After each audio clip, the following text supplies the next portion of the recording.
इयोब अध्याय 15। मग अलिफज तेमानी म्हणाला, सुज्ञ पोकळ ज्ञानाच्या गोष्टी बोलेल काय? आपले अंतर्याम पूर्वेच्या वाऱ्याने भरील काय? निष्फळ बोलून निरर्थक भाषणे करून तो वादविवाद करील काय? तू तर देवाचे भय सोडिले आहे. तू देवचिंतनाचा संकोच करीतोस. तुझा अधर्म तुझ्या तोंडाला बोलावयास शिकवितो.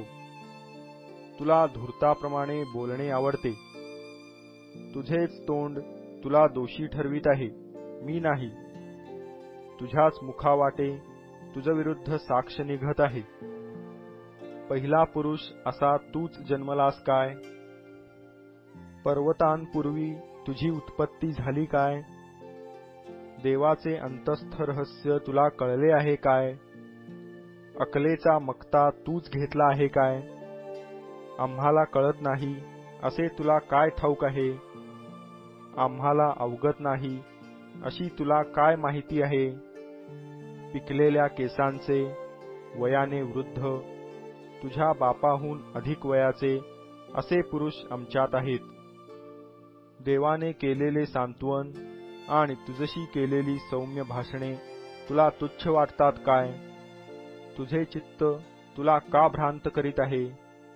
तू डोळे का फिरवितोस? तुझ्या संतापाचा रोख देवाकडे का?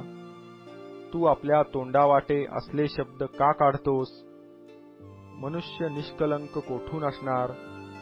स्त्रीपासून जन्मलेला निर्दोष कोठून असणार?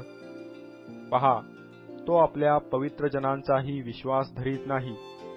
आकाशही त्याच्या दृष्टीने निर्मळ नाही. तर तो पाण्यासारखे पातकाचे प्राशन करीतो. असल्या अमंगळ व भ्रष्ट मानवाची काय कथा? मी तुला समजावून सांगतो. माझे ऐकून घे. मी जे स्वतः पाहिले आहे ते तुला निवेदन करीतो. ह्या गोष्टी ज्ञानांनी आपल्या वाडवडिलांपासून ऐकून सांगितल्या, गुप्त ठेविल्या नाहीत. त्यासच काय तो देश दिला होता. कोणा परक्याचा त्यात प्रवेश होत नव्हता. दुर्जन जन्मभर आणि जुलमी मनुष्य त्याची आयुष्य मर्यादा संपेपर्यंत यातना भोगितो. दहशतीचा शब्द त्याच्या कानात घुमत असतो. भरभराटीच्या काळात विध्वंसक त्याजवर चालून येईल. अंधारातून परत येण्याची त्याला आशा नसते. तरवार त्यावर टपलेली असते. अन्नान्न करीत तो चोहोकडे भटकतो. अंधकारमय दिवस आपल्या समीप आहे हे त्याला ठाऊक आहे. संकट व क्लेश ही त्याला घाबरी करीतात. लढाईस सज्ज झालेल्या राजासारखी ती त्याला घेरितात. कारण त्याने देवावर हात उचलिला आहे व सर्व समर्थाशी उद्दामपणा केला आहे. त्याने आपली मान ताठ करून, आपल्या ढालीची जाड बोंडे पुढे करून त्याजवर हल्ला केला आहे. त्याच्या तोंडावर चरबी चढली आहे. त्याच्या कमरेत चरबी जमली आहे. ओसाड नगरात राहावयास अयोग्य अशा घरात ओस व्हावे म्हणून सोडिलेल्या जागेत तो राहत आहे. तो धनवान व्हावयाचा नाही. त्याची मत्ता टिकावयाची नाही. त्याची पिके भाराने भूमीपर्यंत लवणार नाहीत.